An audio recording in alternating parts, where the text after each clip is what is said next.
दोस्तों, जो तिरंगा आज हमारे देश भारत की आन बान शान माना जाता है, क्या आप उस तिरंगे की हिस्ट्री को जानते हैं? क्या आपने कभी सोचा कि जिस झंडे को देखकर आज हिंदुस्तान में रहने वाला हर इंसान गर्व महसूस करता है, वो झंडा कब बनाया गया था और क्यों बनाया गया था? और इस झंडे का जो डिजाइन है जो आज हम देखते हैं, ये डिजाइन सबसे पहले किस इंसान के दिमाग में आया था?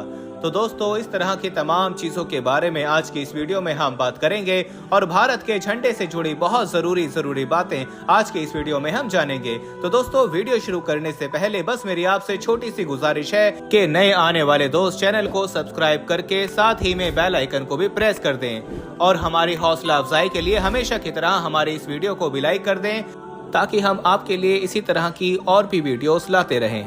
दोस्तों, वैसे तो 1857 में जब हिंदुस्तान में रहने वाले लोगों ने अंग्रेजों के खिलाफ बगावत की थी, तभी से हिंदुस्तान में रहने वाले लोगों को एक झंडे की कमी महसूस होने लगी थी, क्योंकि हिंदुस्तानी अंग्रेजों के खिलाफ जब भी कोई आंदोलन किया करते थे या बड़ी रैली निकालने की सोचा करते थे, तो उनके पास कोई ऐसा झंडा मौजूद नहीं हुआ करता था जिसके जरिए से वो तमाम हिंदुस्तान के लोगों को, चाहे वो हिंदू हो, मुस्लिम हो, सिख हो या ईसाई हो, सबको एक झंडे के नीचे जमा कर सकें। और किसी भी जंग के लिए सबसे जरूरी चीज झंडा होती है, क्योंकि उसी झंडे के नीचे ही तमाम की तमाम फौज जमा होती है, और वो हिंदुस्तान के लोगों के पास अभी तक मौजूद नहीं था। लेकिन क्योंकि दोस्तों अंग्रेजों के खिलाफ अब पूरे हिंदुस्तान में जगह जगह पर लड़ाई शुरू हो चुकी थी, इसी वजह से हर इलाके में लोगों ने अपना अपना हिंदुस्तानी झंडा बनाना शुरू कर दिया था।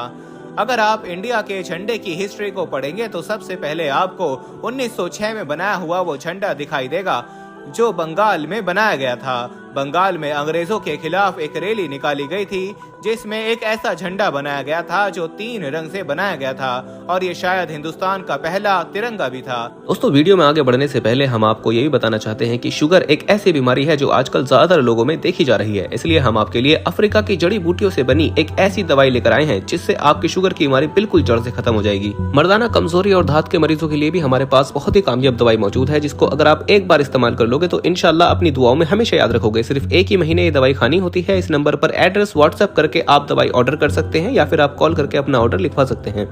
जो 3 रंगों से तैयार किया गया था। इस तिरंगे में सबसे ऊपर केसरिया रंग था, बीच में पीले रंग की पट्टी थी और नीचे हरे रंग की पट्टी थी।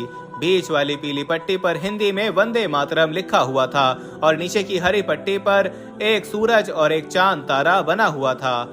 इसके बाद हिंदुस्तान का अगला झंडा भीकाजी कामा ने 22 अगस्त 1907 को बनाया था। ये झंडा बंगाल के झंडे से थोड़ा सा अलग था। इसमें सबसे ऊपर वाली पट्टी हरी थी और नीचे की पट्टी केसरिया नहीं बल्कि लाल कलर की थी।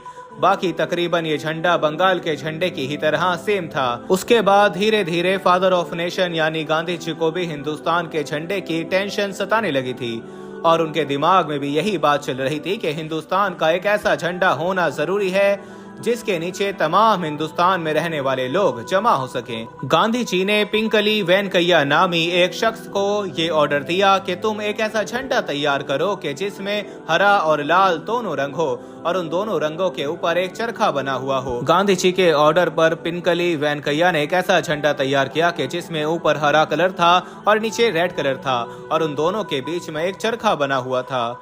लेकिन गांधी जी को ये झंडा बिल्कुल भी पसंद नहीं आया।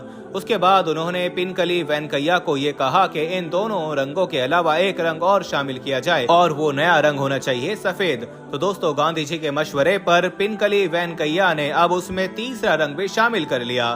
दोस्तों, बड़ी जद्दोजहद के बाद आखिरकार 1931 में इंडियन नेशनल कांग्रेस की तरफ से एक ऐसे झंडे को परमिशन दे दी गई कि जो 3 कलर का था, जिसमें सबसे ऊपर केसरिया कलर था, बीच में सफेद कलर और नीचे ग्रीन यानी हरा कलर था, और उस झंडे के बीच में एक चरखा बना हुआ था जो गांधी जी की फरमाइश पर बनाया गया था।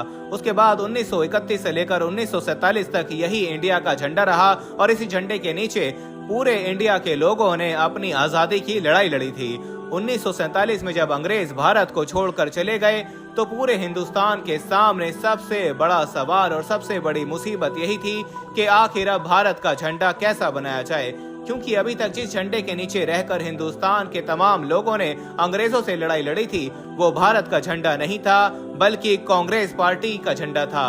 और भारत के झंडे को कांग्रेस पार्टी के झंडे से अलग रखना बहुत जरूरी था। तो 1947 में एक ऐसी टीम बनाई गई जिसे ये जिम्मेदारी दी गई कि वो भारत के पुराने झंडे में बदलाव करके इंडिया का एक नया झंडा तैयार करें। उस टीम में जवाहरलाल नेहरू, डॉक्टर भीमराव अंबेडकर, सरदार वल्लभ भाई पटेल और डॉक्टर मौलाना अब्दुल कलाम आजाद जैसे बड़े बड़े नेता शामिल थे। दोस्तों उस वक्त संविधान सभा के जनरल सेक्रेटरी हुआ करते थे जिनका नाम था बदरुद्दीन तैयब जी।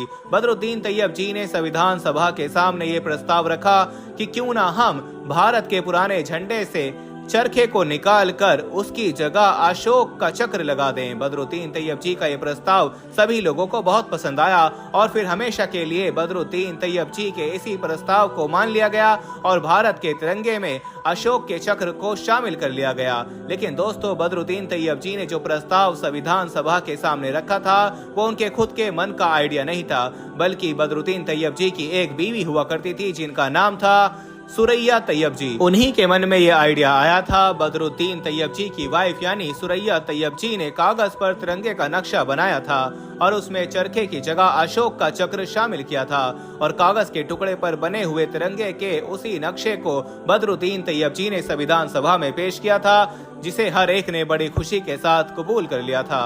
और आज तक हमारे देश का झंडा बिल्कुल वैसे ही बना हुआ है और उसी डिजाइन के साथ लहरा रहा है।